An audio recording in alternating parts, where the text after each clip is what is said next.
Welcome back! Now that our launcher is ready, we need something explosive for it to shoot. Today, we're spending less than 2 minutes creating our grenade ammo projectile and linking it directly back to our data table. Let's do it! In your content browser, find your existing rocket projectile blueprint. Right-click, select Duplicate, and rename this new asset to BP_grenades. Once that's renamed, double-click to open it right up.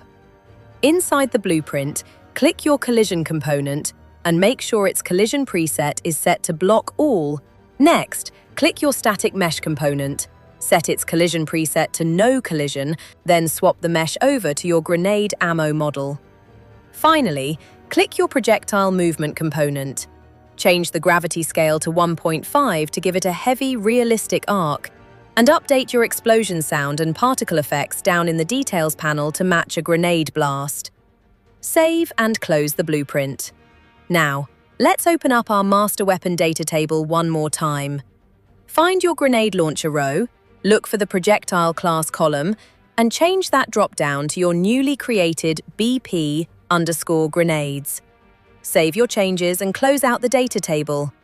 Let's jump into the level and test it out. Hit play, run over to your spawner, and pick up the launcher. Pull up your trajectory spline, fire a round, and watch it detonate. Just like that, your grenade launcher is 100% complete. Drop a like if this helped you out, and I'll see you in the next mechanics breakdown.